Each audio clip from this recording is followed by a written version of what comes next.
Irani ya leo unayoiona na falme zake ilikuwepo kabla ya kuzaliwa Yesu Kristo. Before Christ. Ina zaidi ya miaka 2670 BC. Na kwa sababu hiyo, maana yake ni muendelezo wa tawala ya muda mrefu sana, na kuna watu hawajui umuhimu wa muendelezo wa utawala. Utawala unapokuwa wa muda mrefu sana, pamoja na changamoto na matatizo yake ya kujilimbikizia madaraka na mali, lakini mara nyingi unajilimbikizia taarifa na elimu, taarifa, ujuzi na elimu. Na kwa sababu hiyo, Irani sio ngeni duniani. Amezaliwa Yesu Kristo, taarifa zimewafikia, na baadhi ya Wairani ni Wakristo. Amezaliwa mtume na imani yake, taarifa zimewafikia, na wengi wa Irani ni Waislamu, na wamepelekewa pia ushawishi wa kimagharibi tofauti. Ndio. Kule Irani ushawishi wa kimagharibi hawauiti Ukristo.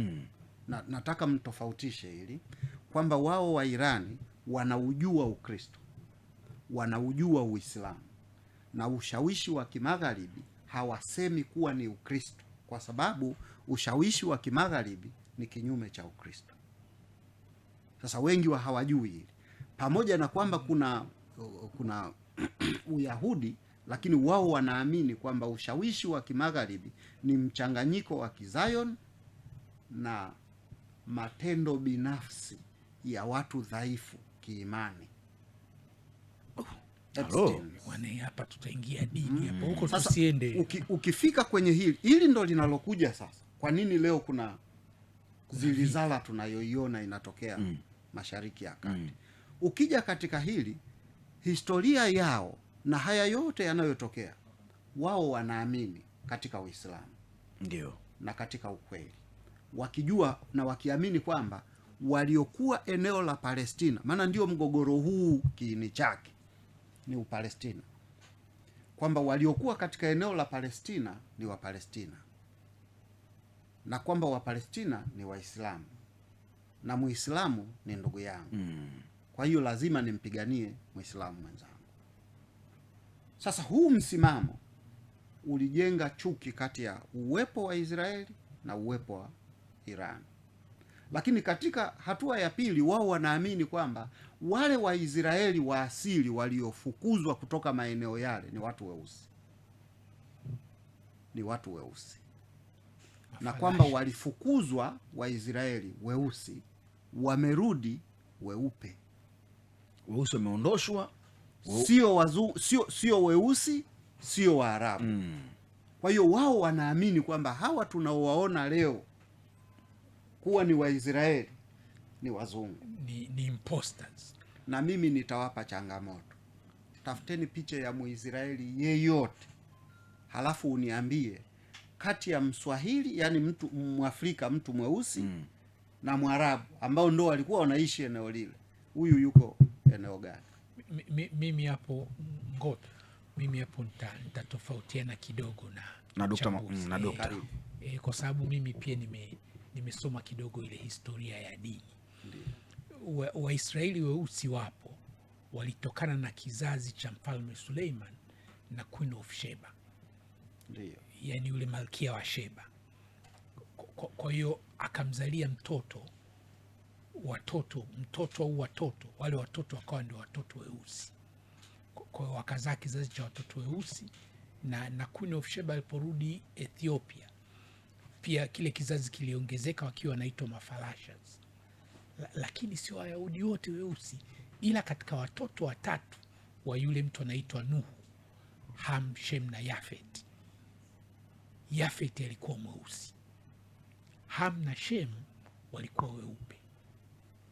Na wanachosema kilichofanya huyo Yafet akawa mweusi, kuna siku babao walikaa vibaya, alafu yule Ham na Shem wakasema tukamfunike. Yule Yafet akasema bwana, yani akawa anaona raha kumchungulia baba, kwa hiyo akapigwa na kitu kama radi ikamfanya akawa mweusi. Kwa hiyo sasa ndio kizazi cha weusi Wayahudi kikatokea, lakini sio Wayahudi wote weusi. Dr. Marcos, nimesema hivi, na bahati nzuri umethibitisha kwamba Wayahudi ni kati ya watu weusi na Waarabu.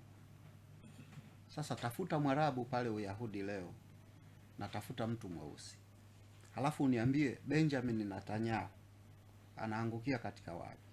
Huyo ni mzungu kabisa, hata kwa Netanyahu wala sasa angalia, asilimia zaidi ya 70 ya wanaoitwa Waisraeli leo wanaangukia katika wapi? Kati ya Waarabu au watu weusi? Yani kuna vitu vingi na hili swali sio mimi ninayeuliza. Gamal Abdel Nasser, rais wa Misri, aliwahi kuuliza hili swali mwaka 73. Akasema, nyinyi mnatuambia kuna Waisraeli wanarudi, wako wapi? Hao walioletwa mwaka 48 ni watu gani? Na yeye alitumia hii lugha kwamba waliondoka weusi, wanaorudi wazungu. Sio swala la weupe tu, maana unajua Waarabu ni weupe, Wachina ni weupe, Wahindi ni weupe, hata Warusi ni weupe. Sio swala la weupe tu, wanaokuja ni wazungu. Unajua tunashindwa kutofautisha kati ya wazungu na watu weupe wanaokuja Israeli. Sio kila mtu mweupe ni mzungu. Kwani Mchina ni mzungu na ni mweupe pia? Kwani Wajapani ni wazungu? Hebu turudi sasa kwenye hii sasa. Haya mambo mawili haya kwanza yanawafanya Wairani wamejiapisha kwamba hawa sio ndugu zetu, sio Waisraeli, sio Wayahudi. Haya sasa ndio la kwanza, wamejiapisha lazima tuwafutilie mbali. Huu ni mpango wa Magharibi kutuletea kisa katikati yetu, tufarakane. Lengo lao kuu ni rasilimali zetu. Yaani hili ndio kubwa, ndio bottom line. Yaani tafuta vyote, mwisho wa siku wao wanaamini kwamba hawa waliopo ni mpango wa Magharibi, sio ndugu zetu, sio majirani zetu, sio watu wa asili wa eneo hili. Lengo lao kuu ni rasilimali zetu. Full stop. Sawa sawa, hilo. Sasa kwa upande wa Magharibi ukiangalia, ukweli ni kwamba nchi za Magharibi zimeishi historia inayoonyesha wana malengo matatu. La kwanza ni watu dhaifu. Kuna mtu anamuona Dr. Marcos anapiga wanaopenda, au ni bwana Mayala iwe kwako? Ni watu wanaopenda matumizi ya rasilimali za wengine. Wanapenda vita na mauaji. Historia inatuonyesha kwamba Ulaya haijawahi kujua amani. Hakujawahi kuwa na amani. Ndio. Nyinyi kama mnasoma historia mtajifunza kwamba Ulaya hakuna mwaka umeshawahi kupita bila kuuana. Vita ni kitu cha kawaida sana kwao. Ndio. Kwa hiyo hilo la kwanza. La pili, hawana rasilimali. Ni watu wenye matumizi makubwa sana bila uchumi. Yaani uchumi wao ni kuvamia, wanaita invasion, plunder and misuse. Invasion, plunder and misuse. Kiswahili hebu tumia uvamizi, kupora na matumizi mabaya. Misuse. Kwa kifupi, kiasi kinachotumika cha chakula tu Ulaya, kiasi cha chakula tu kinachotumika Ulaya kingelitosheleza kuwalisha Walaya wenyewe miaka 3. Wana misuse vibaya. Yaani mtu badala ya kutumia shilingi 20,000 kuzalisha risasi anatumia 300,000. Na ndio maana leo unaona drone hizi, Irani anazalisha drone kwa $20,000 wastani mpaka $5,000.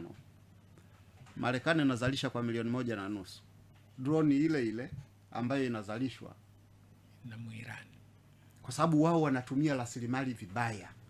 Lakini hizi wanazozitumia vibaya hawana, wanakuja kupora, na sehemu wanayopora kubwa ni Afrika na maeneo mengine ya dunia pamoja na Uarabuni.